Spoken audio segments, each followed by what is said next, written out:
ದೇವರ ಅತಿ ಪರಿಶುದ್ಧವಾದ ನಮಗೆ ಮಹಿಮೆಯಾಗಲಿ. ಕ್ರಿಸ್ತನ ಮೂಲಕವಾಗಿ ದೇವರ ಲೋಕಕ್ಕೆ ಮತ್ತೊಂದು ಹೊಸ ಮುಂಜಾನೆಯನ್ನು ದಯಪಾಲಿಸಿದ್ದಾರೆ. ಹಾಗಾಗಿ ನಾವು ದೇವರಿಗೆ ಕೃತಜ್ಞತ ಹೃದಯ ಉಳ್ಳವರಾಗಿರೋಣ. ಈ ದಿನದ ಧ್ಯಾನ ದೇವರ ವಾಕ್ಯ 2 ಪೂರ್ವಕಾಲ ವೃತ್ತಾಂತ 30ನೇ ಅಧ್ಯಾಯದಲ್ಲಿ 12ನೇ ವಾಕ್ಯ. ಇದಲ್ಲದೆ ಯೆಹೋವನ ವಾಕ್ಯದಿಂದ ಉಂಟಾದ ಅರಸನ ಪ್ರಧಾನರ ಆಜ್ಞೆಯನ್ನು ಕೈಗೊಳ್ಳಲು ಅವರಿಗೆ ಒಂದೇ ಹೃದಯವನ್ನು ಕೊಡಲು ದೇವರ ಕೈ ಯಹೂದದವರಲ್ಲಿ ಇತ್ತು. ದೇವರಿಗೆ ಸ್ತೋತ್ರ. 2 Chronicles chapter 30 word 12. God was also at work in Judea and united the people is their determination to obey his will by following the commands of the king and his official. ದೇವರಿಗೆ ಸ್ತೋತ್ರ. ನಾವು ವಾಕ್ಯ ಭಾಗ ನೋಡ್ತಾ ಇದ್ದೀವಿ ಪ್ರೀತಿಯ ಮಕ್ಕಳೇ. ಇದಲ್ಲದೆ ಯೆಹೋವನ ವಾಕ್ಯದಿಂದ ಉಂಟಾದ ಅರಸನ ಪ್ರಧಾನರ ಆಜ್ಞೆಗಳನ್ನು ಕೈಗೊಳ್ಳಲು ಅವರಿಗೆ ಒಂದೇ ಹೃದಯವನ್ನು ಕೊಡಲು ದೇವರ ಕೈ ಅಂದರೆ ಯೆಹೋವನ ಕೈ ಯಹೂದ ಜನರ ಮೇಲೆ ಇತ್ತು. ದೇವರಿಗೆ ಸ್ತೋತ್ರ. ಯಾತಕ್ಕೋಸ್ಕರ ಅಂತ ನೋಡೋದಾದರೆ ಇದೇ ಅಧ್ಯಾಯದಲ್ಲಿ ವಾಕ್ಯವಾಗ ಬಹಳ ಸುಂದರವಾಗಿ ಹೇಳ್ತಾ ಇದೆ. ಅರಸನಂತಹ ಹಿಜ್ಕೀಯನು ದೇವರ ಪಸ್ಕ ಹಬ್ಬವನ್ನು ಆಚರಿಸಬೇಕು.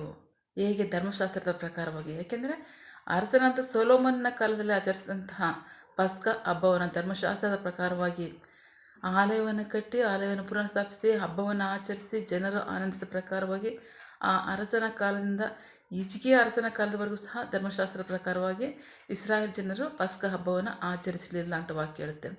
ಸೊ ಆದರೆ ಹಿಜ್ಕೀಯ ಅರಸನಲ್ಲಿ ದೇವರ ಭಯಭಕ್ತಿ ಉಂಟಾಗಿ ಧರ್ಮಶಾಸ್ತ್ರದ ಪ್ರಕಾರವಾಗಿ ನಾವು ದೇವರಿಗೆ ಹಬ್ಬವನ್ನು ಆಚರಿಸಬೇಕು, ಜನರನ್ನು ಒಗ್ಗೂಡಿಸ್ಬೇಕು, ದೇವರ ಕೃಪೆಗೆ ಜನರನ್ನು ಪಾತ್ರನ ಮಾಡಬೇಕು ಅಂತ ಅರಸನ ಹೃದಯದಲ್ಲಿ ಉಂಟಾದಂಥ ಪ್ರೇರೇಪಣೆ ಮೂಲಕವಾಗಿ ಅರಸನು ಆ ಕಾರ್ಯವನ್ನು ಮಾಡಲು ಪ್ರಧಾನರ ಜೊತೆ ಸೇರಿ ಒಗ್ಗೂಡಿ ಆ ಕಾರ್ಯವನ್ನು ಮಾತನಾಡಿ ಚರ್ಚಿಸಿ ಅದನ್ನು ಮಾಡಬೇಕು ಅಂತ ಉದ್ದೇಶಿಸಿ ಅನೇಕರನ್ನ ನೇಮಿಸ್ತಾ ಇರ್ತಾನೆ.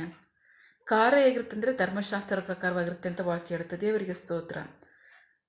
ಧರ್ಮಶಾಸ್ತ್ರ ಪ್ರಕಾರವಾಗಿ ವಾಕ್ಯದದಕ್ಕೋಸ್ಕರವಾಗಿ ತಕ್ಷಣವೇ ಯಾರನ್ನು ಹೇಳಲಿಲ್ಲ, ಯಾರನ್ನು ಕೇಳಲಿಲ್ಲ, ದೇವರ ಹಸ್ತ ಅವರ ಮೇಲಿತ್ತು ಅಂತ ವಾಕ್ಯ ಹೇಳುತ್ತೆ. ಯಾತಕ್ಕೋಸ್ಕರ ಅಂದರೆ ವಾಕ್ಯದ ಪ್ರಕಾರವಾಗಿ ಕಾರ್ಯ ಮಾಡೋದಕ್ಕೆ ಅವರು ತಮ್ಮನ್ನು ಒಪ್ಪಿಸ್ಕೊಟ್ಟೋದಕ್ಕೋಸ್ಕರವಾಗಿ, ವಾಕ್ಯದ ಭಯಭಕ್ತಿಗೋಸ್ಕರವಾಗಿ ತಮ್ಮನ್ನು ತಿರುಗಿಸ್ಕೊಂಡೋದಕ್ಕೋಸ್ಕರವಾಗಿ, ವಾಕ್ಯವನ್ನು ಪ್ರೀತಿ ಮಾಡೋದಕ್ಕೋಸ್ಕರವಾಗಿ ತಕ್ಷಣವೇ ದೇವರ ಹಸ್ತ ಅವ್ರ ಮೇಲೆ ಬಂತು.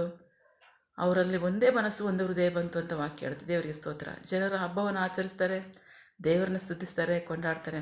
ಅವರಲ್ಲಿ ಎಲ್ಲರೂ ಹಂಗೆ ಅಂದರೆ ಇಲ್ಲ, ಕೆಲವರು ಅವ್ರನ್ನ ಅಪಹಾಸ್ಯ ಮಾಡಿ ನಗ್ತಿದ್ರಂತೆ. ಇವರೇನೋ ಹಬ್ಬ ಆಚರಿಸ್ತೀವಿ ಅಂತ ಹೇಳ್ತಾರಲ್ಲ, ಯಾವ ಹಬ್ಬವನ್ನು ಆಚರಿಸ್ತಾರೆ ಇವರು ಅಂತ. ಬಟ್ ಅರಸನ ಪ್ರಾರ್ಥನೆ, ಪ್ರಧಾನರ ಪ್ರಾರ್ಥನೆ ಶಕ್ತವಾಗಿದ್ದ ನಿಮಿತ್ತವಾಗಿ ಅರಸನ ಏನು ಹೇಳ್ತಾನೆ, ಪ್ರಾರ್ಥಿಸಿ ಏನು ಹೇಳ್ತಾನೆ, ದೇವರೇ ಈ ಜನರನ್ನ ಕ್ಷಮಿಸು. ಎಷ್ಟೋ ಜನ ತಮ್ಮನ್ನು ಶುದ್ಧ ಮಾಡ್ಕೊಳ್ಳೋದೇ ಹಬ್ಬವನ್ನು ಊಟ ಮಾಡಿದ್ರು ಅಂತ ವಾಕ್ಯ ಹೇಳುತ್ತೆ. ಆಗ ಮಾಡೋಕ್ಕೆ ಬರಲ್ಲ. ಧರ್ಮಶಾಸ್ತ್ರದ ಪ್ರಕಾರವಾಗಿ ಪ್ರತಿಯೊಬ್ಬರು ಸಹ ಅವ್ರನ್ನ ಶುದ್ಧ ಮಾಡ್ಕೋಬೇಕಾಗಿತ್ತು. ಬಟ್ ಆದರೂ ಸಹ ಅರಸನ ಹೃದಯ ದೇವರ ಕಡೆಗಿದ್ದದಕ್ಕೋಸ್ಕರವಾಗಿ, ದೇವರಲ್ಲಿ ಭಯಭಕ್ತಿ ಉಳ್ಳೋದಕ್ಕೋಸ್ಕರವಾಗಿ ದೇವರು ಅರಸನ ಪ್ರಾರ್ಥನೆ ಕೇಳಿ ಜನರನ್ನು ಸಹ, ಹಾಗೆ ಊಟ ಮಾಡಿದಂಥ ಜನರನ್ನು ಸಹ ದೇವರು ಕ್ಷಮಿಸಿದ್ರು, ಅವ್ರನ್ನ ಸ್ವಸ್ಥಗೊಳಿಸಿದ್ರು, ಅವ್ರನ್ನ ದೇವರ ಕಡೆಗೆ ತಿರುಗಿಸಿದ್ರು ಅಂತ ವಾಕ್ಯ ಹೇಳುತ್ತೆ. ಇಷ್ಟು ಕಾರ್ಯ ನಡಬೇಕಾದ್ರೆ ಏನಿತ್ತು? ದೇವರ ವಾಕ್ಯದ ಪ್ರಕಾರವಾಗಿ, ಧರ್ಮಶಾಸ್ತ್ರದ ಪ್ರಕಾರವಾಗಿ ತಮ್ಮನ್ನು ತಾವು ಜನರು ಜೀವಿಸೋದಕ್ಕೆ, ಕಾರ್ಯ ಮಾಡೋದಕ್ಕೆ ಒಪ್ಪಿಸ್ಕೊಟ್ರು. ದೇವರಿಗೆ ಸ್ತೋತ್ರ. ಸೊ ಆಗ ದೇವರ ಹಸ್ತ ಆಟೋಮೆಟಿಕ್ಕಾಗಿ ಅವರೆಲ್ಲರ ಮೇಲೆ ಒಂದೇ ಬಂತು. ಅವರೆಲ್ಲರ ಹೃದಯವನ್ನು ಒಂದಾಗಿ ಇರುವಂತೆ ಮಾಡಿದ್ರು ದೇವರು. ಒಂದೇ ಹೃದಯವುಳ್ಳವರಾಗಿ ದೇವರ ಕಾರ್ಯವನ್ನು ಮಾಡೋದಕ್ಕೆ ದೇವರು ಸಹಾಯ ಮಾಡಿದ್ರು. ಅಲ್ಲಿ ಆಶೀರ್ವಾದ ಇತ್ತು, ಪ್ರಾರ್ಥನೆಗಳು ಕೇಳಲ್ಪಡ್ತು. ಅಷ್ಟು ಮಾತ್ರ ಅಲ್ಲ, ದೇವರ ರಕ್ಷಣೆ ಅವ್ರಿಗೆಲ್ಲ ಉಂಟಾಯಿತು, ಅದ್ಭುತಗಳು ನಡೆಯಿತು. ದೇವರಿಗೆ ಸ್ತೋತ್ರ. ಬಹಳ ಪ್ರಮುಖವಾಗಿ ಒಂದೇ ಹೃದಯವುಳ್ಳವರಾಗಿದ್ದರು, ಒಂದೇ ಮನಸ್ಸುಳ್ಳವರಾಗಿದ್ದರು. ಕೂಡಿ ಬಂದಂಥ ಜನ ಅನ್ನೋ ಪದನ ಎಲ್ಲಿ ಉಪಯೋಗಿಸ್ತಿದೆ ಅಂದರೆ ಅಪೊಸ್ತಲರ ಕೃತ್ಯದಲ್ಲಿ ಬಹಳ ಸರಿ ಉಪಯೋಗಿಸುತ್ತೆ. ಕಾರಣ ದೇವರ ವಾಕ್ಯಕ್ಕೆ ಭಯಪಟ್ಟು, ಧರ್ಮಶಾಸ್ತ್ರಕ್ಕೆ ಭಯಪಟ್ಟು, ರಕ್ಷಣೆಗೆ, ನಿತ್ಯ ಜೀವಕ್ಕೆ ಭಯಪಟ್ಟು ಜನರು ಒಟ್ಟಾಗಿ ಕೂಡಿ ಪ್ರಾರ್ಥನೆ ಮಾಡಲು, ವಾಕ್ಯಗಳನ್ನ ಬೋಧಿಸಲು, ದೇವರನ್ನ ಆರಾಧಿಸಲು ಒಟ್ಟಾಗಿ ಸೇರಿಕೊಂಡಂಥ ಸ್ಥಳದಲ್ಲಿ ದೇವರ ಹಸ್ತ ಅವರಲ್ಲಿತ್ತು.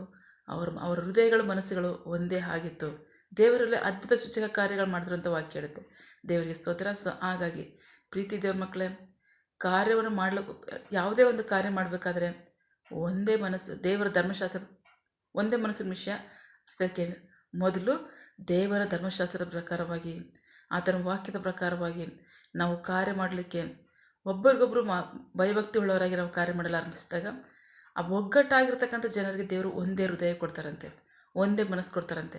ಅಷ್ಟು ಮಾತ್ರ ಅಲ್ಲ, ಆತನ ಹಸ್ತ ಅವ್ರ ಮೇಲಿರುತ್ತಂತೆ. ದೇವರಿಗೆ ಸ್ತೋತ್ರ. ಸೊ ಹಾಗಾಗಿ ಯಾವುದೇ ಒಂದು ಕಾರ್ಯ ಮಾಡಬೇಕಾದ್ರೆ ದೇವರಿಗೆ ಭಯಭಕ್ತಿ ಒಳಗೆ ದೇವರ ವಾಕ್ಯದ ಪ್ರಕಾರವಾಗಿ, ಧರ್ಮಶಾಸ್ತ್ರ ಪ್ರಕಾರವಾಗಿ, ಅದು ಸಭೆ ಆಗಿರಲಿ, ಕುಟುಂಬವಾಗಿರಲಿ, ಒಂದು ಗುಂಪಾಗಿರಲಿ, ಒಂದು ದೇಶವಾಗಿರಲಿ, ಮೊದಲು ದೇವರ ಧರ್ಮಶಾಸ್ತ್ರ ಪ್ರಕಾರವಾಗಿ, ಆತನ ಆಜ್ಞೆಗಳ ಪ್ರಕಾರವಾಗಿ ಮಾಡೋದಕ್ಕೆ ಒಪ್ಪಿಸ್ಕೊಡ್ರಿ. ಆಗ ಆಟೋಮೆಟಿಕ್ಕಾಗಿ ದೇವ್ರು ಏನು ಮಾಡ್ತಾರೆ, ಅವ್ರ ಹೃದಯವನ್ನು ಒಂದೇ ಮಾಡ್ತಾರೆ. ಹೇಗೆ ಮಾಡ್ತಾರೆ? ದೇವರ ಹಸ್ತವೇ ಅವ್ರ ಸಂಗಡ ಇರುತ್ತೆ. ಸೊ ಆಗ ಆಶೀರ್ವಾದ ಅಷ್ಟು ಮಾತ್ರ ಅಲ್ಲ, ಅಲ್ಲಿ ಒಳ್ಳೆಯ ಕಾರ್ಯಗಳು ನಡೆಯುತ್ತೆ, ಹೊಂದ್ಕೊಂಡ್ರ ಕಾರ್ಯಗಳು ನಡೆಯುತ್ತೆ, ಅದ್ಭುತಗಳು ನಡೆಯುತ್ತೆ. ಅಷ್ಟು ಮಾತ್ರ ಅಲ್ಲ, ದೇವರೇ ಸಹಾಯ ಮಾಡ್ತಾರೆ ಅವರಿಗೆ. ಆಮೇನ್. ಹಾಗಾಗಿ ವಾಕ್ಯದ ಪ್ರಕಾರವಾಗಿ ಮಾಡಿರಿ. ನೀವು ಯಾವ ಕಾರ್ಯ ಮಾಡಬೇಕಾದ್ರು ವಾಕ್ಯದ ಪ್ರಕಾರವಾಗಿ ಭಯಭಕ್ತಿ ಒಳವರಾಗಿ ನಿಮ್ಮ ಗುಂಪಿನಲ್ಲಿ ಜನರನ್ನ ಆರಿಸ್ಕೊಳ್ಳಿ. ಅರಸನು ಆ ಕಾರ್ಯ ಮಾಡ್ದ. ಅರಸನಿಗೆ ದೇವರ ಸಹಾಯ ಇತ್ತು, ದೇವರ ಹಸ್ತ ಅವ್ರ ಮೇಲೆ ಬಂದಿತ್ತು. ಒಂದೇ ಹೃದಯ ಉಳ್ಳವರ ಕಾರ್ಯ ಮಾಡಿದ್ರು ಅವರು. ಸೊ ಹಾಗಾಗಿ ಒಂದೇ ಮನಸ್ಸು, ಒಂದೇ ಹೃದಯ ಉಳ್ಳವರ ಕಾರ್ಯ ಮಾಡ್ಬೇಕಾ, ವಾಕ್ಯದ ಪ್ರಕಾರ ಮಾಡಿ. ವಾಕ್ಯದ ಪ್ರಕಾರವಾಗಿ ಜೀವಿಸ್ತಾ ಇರ್ತಕ್ಕಂಥವ್ರು ನೀವು ನಿಮ್ಮ ಸಂಘ ಸೇರಿಸ್ಕೋಬೇಕಾಗಿಲ್ಲ. ದೇವರಿಗೆ ಸ್ತೋತ್ರ. ಅದು ಅಪಾಯ. ವಾಕ್ಯದ ಪ್ರಕಾರವಾಗಿ ಜೀವಿಸೋದಕ್ಕೆ ಯಾರು ನಿಮ್ಮನ್ನು ಒಪ್ಪಿಸ್ಕೊಡ್ತಾರೆ? ಅವ್ರು ನಿಮ್ಮ ಜೊತೆ ಸೇರಿಸ್ಕೊಂಡು ದೇವರ ಕಾರ್ಯವನ್ನು ಮಾಡಿರಿ. ದೇವರು ಸಹಾಯ ಮಾಡ್ತಾರೆ. ದೇವರ ಹಸ್ತವೇ ನಿಮ್ಮ ಮೇಲೆ ಇರುತ್ತೆ. ಎಲ್ಲರ ಹೃದಯವನ್ನು ಒಂದಾಗಿ ಮಾಡ್ತಾರೆ ದೇವರು. ಆಮೇನ್. ಅಲ್ಲಿ ಮಹಿಮೆ ನಡೆಯುತ್ತೆ, ಆಶೀರ್ವಾದ ಇರುತ್ತೆ, ಅಭಿವೃದ್ಧಿ ಇರುತ್ತೆ, ಅದ್ಭುತ ಇರುತ್ತೆ. ಆಮೇನ್. ಪ್ರಾರ್ಥಿಸಿಕೊಳ್ಳೋಣ. ಸಕಲ ಸೃಷ್ಟಿಕರ್ತನೇ, ಸರ್ವಾಧಿಕಾರಿ, ಸಾರ್ವಭೌಮನೇ, ಉನ್ನತನೇ, ಮಹೋನ್ನತನೇ, ಮಹಾಪರಿಶುದ್ಧನೇ, ಪ್ರೀತಿ ಸ್ವರೂಪನೇ, ನೀತಿವಂತ ನ್ಯಾಯಾಧಿಪತಿಯೇ, ಸೇನಾಧೀಶ್ವರನೇ, ಇರುವಾತನೇ, ಸರ್ವವ್ಯಾಪ್ಯಸಪ್ಪ, ಈ ದಿನ ವಾಕ್ಯಗಳ ಮೂಲಕವಾಗಿ ನಮ್ಮ ಸಂಘ ಮಾತಾಡಂಥ ನಿಮ್ಮ ಪ್ರೀತಿಗಾಗಿ, ನಂಬಿಗಸ್ತಿಗೆ ನಿಮಗೆ ಸ್ತೋತ್ರ. ಕರ್ತನೆ, ನಿನ್ನ ವಾಕ್ಯದ ಪ್ರಕಾರವಾಗಿ ಅರಸನ ಹೃದಯ ಮಾರ್ಪಟ್ಟ ನಿಮಿತ್ತವಾಗಿ ಅಪ್ಪ, ಅವರ ಹಬ್ಬವನ್ನು ಆಚರಿಸಲು ಅವರು ಸಭೆಯಾಗಿ ಕೂಡಿ, ಗುಂಪಾಗಿ ಕೂಡಿ ಪ್ರಾರ್ಥಿಸಿದಾಗ, ಕಾರ್ಯವನ್ನು ಆರಂಭ ಮಾಡಿದಾಗ, ದೇವರೇ ಅವ್ರ ಹೃದಯವನ್ನು ಒಂದಾಗಿ ಮಾಡಿದ್ರೆ ಅಷ್ಟು ಅವರೆಲ್ಲರ ಹೃದಯವನ್ನು ಅಂತ ವಾಕ್ಯ ಹೇಳುತ್ತೆ. ಅಷ್ಟು ಮಾತ್ರ ನಿಮ್ಮ ಹಸ್ತವೇ ಅವ್ರ ಮೇಲಿತ್ತು ಅಂತ ವಾಕ್ಯ ಹೇಳುತ್ತೆ. ಸೊ ಹಾಗಾಗಿ ಎಸಪ್ಪ, ನಿನ್ನ ಜನರು ನಿನ್ನ ವಾಕ್ಯದ ಪ್ರಕಾರ ಮಾಡ್ತಕ್ಕಂಥ ಕಾರ್ಯದಲ್ಲಿ ಅವ್ರಿಗೆ ಒಂದೇ ಹೃದಯವನ್ನು, ಒಂದೇ ಮನಸ್ಸನ್ನು ಕೊಟ್ಟು ನಿನ್ನ ಹಸ್ತ ಅವ್ರ ಮೇಲಿತ್ತು ಅವ್ರನ್ನ ಆಶೀರ್ವದಿಸಿ ನಡೆಸಲಿ. ಆಶೀರ್ವಾದಗಳು, ಅದ್ಭುತಗಳು, ಮಹಿಮೆಯಾದ ಕಾರ್ಯಗಳು ಜರಗಲಿ. ನಿಮಗೆ ಮಹಿಮೆಯಾಗಲಿ, ನಿಮ್ಮ ಜನರಿಗೆ ಆಶೀರ್ವಾದವಾಗಲಿ. ಆಮೇನ್. ನಿನ್ನ ಜನರು ಕೈ ಮಾಡ್ತಕ್ಕಂಥ ಕೆಲಸವನ್ನು ಆಶೀರ್ವದಿಸು.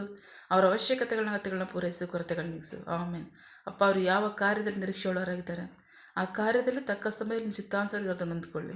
ನೀವು ಹಾಗೆ ಮಾಡೋ ಪ್ರೀತಿಗಾಗಿ, ನಂಬಿಗಸ್ತಿಗೆ ನಿಮಗೆ ಸ್ತೋತ್ರ. ನಮ್ಮ ಪ್ರಾರ್ಥನೆ ನೀವು ಕೇಳಿದ್ದೀರಾ, ಅದರಂತೆ ನಡೆಸಿರೋದಕ್ಕಾಗಿ ಸ್ತೋತ್ರ. ನಮ್ಮ ಪ್ರಾರ್ಥನೆಯನ್ನು ನಮ್ಮ ರಕ್ಷಕರಂತೆ ಯೇಸು ಕ್ರಿಸ್ತರ ಅತಿ ಪರಿಶುದ್ಧವಾದ ನಾಮದಲ್ಲಿ ಪ್ರಾರ್ಥಿಸಿ ನಿಮ್ಮ ಪಾದಗಳು ಸಲ್ಲಿಸಿ ನಾವು ಬೇಡುವಂತಿದ್ದೇವೆ ನಮ್ಮ ಜೀವಗಳ ತಂದೆ. Amen. God bless you all. ದೇವರ ತಾನೇ ತನ್ನ ವಾಕ್ಯಗಳ ಮೂಲಕವಾಗಿ ನಮ್ಮ ಸಂಗಡ ಮಾತನಾಡ್ತಾರೆ, ನಮ್ಮನ್ನು ಆಶೀರ್ವದಿಸ್ತಾರೆ. ಆಮೇನ್. All the best.